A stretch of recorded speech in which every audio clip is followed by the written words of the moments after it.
you kind of answered my last question about Baylor and TCU in regards to the head coaches themselves, right? It seems like Dave Aranda coached himself off the hot seat. I mean, there was last preseason, he was one of the betting favorites to be the first guy unemployed by his school.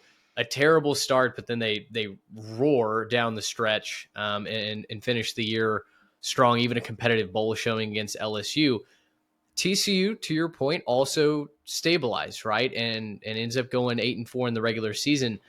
So, last question for you tonight. Are both of those coaches, would you consider them safe, or is there still a temperature check on their seats? Well, I think they're safe for now, but you can't just fall off the table here. Okay, you can't go 5-7 next year, because then I think both of them put themselves in a tough spot. Aranda probably can less afford a losing season than Dykes, just because Dykes is taking his team to a title game. And Sure. I think that still buys you some goodwill. But I will say this. The further we get away from the national championship game appearance, the more everyone's memory at TCU will become clouded about what the end of the Gary Patterson era was, and we start thinking about the first 16 years of the Gary Patterson era, and we start comparing Sonny Dykes to that as opposed to what he took over, and because the program that he took over was not very good. The program that he took over was basically a 500 program. So I think it's easy to forget that, because Gary's a legend, and Gary is the reason why TCU was even in the Big 12 and why TCU is on the college football map at this point in the program's history. Yeah. But it's hard for TCU fans, because of how much Gary gave to the program and how big a figure he was. It's hard to kick. It's hard to kick that feeling. So it's hard to stop romanticizing and yearning for the times that you were winning 10 games every other year and playing for a Rose Bowl and things like that. So I think Sonny's always going to be working against that to some degree. That's not to excuse anything. Like some of the stuff you saw early in the year and some of the sloppy play, can't have it. I think they've learned a lot in the last couple of years about culture, about what kind of guys to get in the portal, not just go grab talent. Be smarter about your valuations. I think they're being a lot more measured in the types of guys they're taking, and I think you're going to see that come to fruition this year. But back to your question, I think whenever he loses a game, I think sometimes the TCU fan base just goes a little, whew, just because, again, it's like they were that close to the title game, and that they've had so much success in the 21st century. Yeah. So in some ways, maybe Sonny is right there with Dave, because oh, by the way, they just lost the AD that hired him. Jeremiah Donati's gone on to South Carolina. So you're not going to have your guy. The one thing that Dave Aranda has in his corner in this discussion is Mack Rhodes. Mack fully believes in Dave Aranda. He did not want to fire him after the 2023 season. Obviously didn't. But, buddy, I can tell you he was rooting for Dave Aranda to make this thing work. And at 2-4 at midseason, I promise you, we were getting ready for – I didn't think it was going to happen midseason, but I was like, let's get ready for a what went wrong with Dave Aranda at Baylor story for the end of the season, because it looked bad. The loss, the way they looked in some of those losses in that stretch, and I remember I think they went up 14-3 against Iowa State, and then the defense just looked listless the rest of that day. But then again, credit to Dave, credit to Jake Spavital, who was a terrific hire for them, and Sawyer Robertson, such a great fit. And also, again, credit to the staff for recognizing that already, just like Great Lashley at SMU.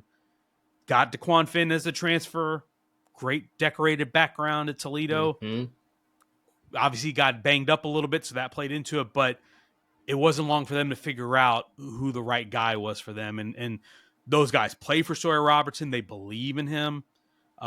They've got some talent around him. You can tell, like, from an NIL standpoint, they're a little bit more invested in it. The recruiting class is better this year. Yes. So they're going. So I think to back to your question, I think they're actually kind of on similar ground. I think it's kind of hard to say which one would, if each of them took a step back, which one would be more danger? Probably Dave, just because the track record there, because they've already had multiple seasons. He was already on the brink as it was. Mm-hmm. I don't. We haven't gotten to the brink with Sonny yet. We haven't gotten to the point where it's like, oh, Sonny's job is actually in jeopardy. I don't think we've ever gotten to that point at TCU. So I think Dave is probably a little bit on more tenuous ground. But I think for right now, both of them are pretty safe.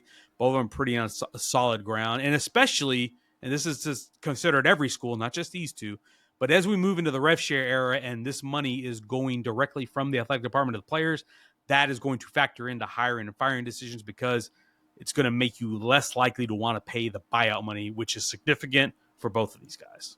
Yes.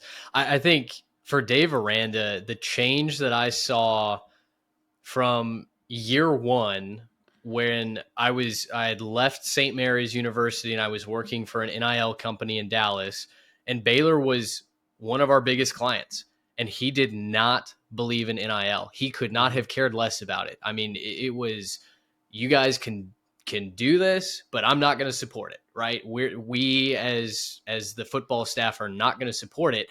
And seeing him completely turn and now have coaches, we pay players. We pay players. Right? I love it. I need one of those shirts. I really do. Right? I mean, to see that complete 180 and him accept the change and be willing to evolve with it, for me, that's stock up with Baylor because you're right. That's part of the game. That's part of the game. You got to adapt and you got to evolve, and you cannot be stubborn because if you're stubborn, what they say, the definition of insanity is doing the same thing over and over and expecting different results. Yes, yeah, but yeah, I think that move, and I know it wasn't comfortable, and I still don't know that it is fully comfortable for him. Dave's sure a it's not guy, yes, and he's got levels that I think not every football coach does.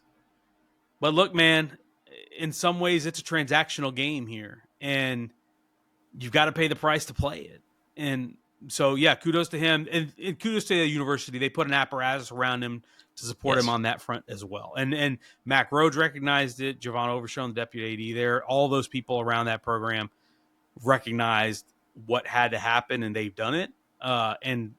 And it's paid off in a big way. So, yes, I think that's a plus for them. But yeah, it's going to be fascinating. Like I said, the state of Texas this year is going to be a lot of fun, just because, like, look at all the teams we're talking about. These are all teams that are relevant and that have some reason for optimism as we move forward. So it's going to be a hell of a lot of fun this year.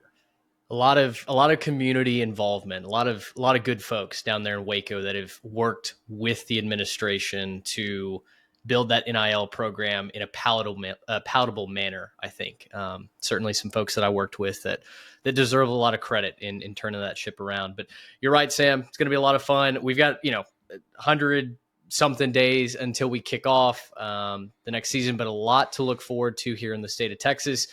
Gracious him! How about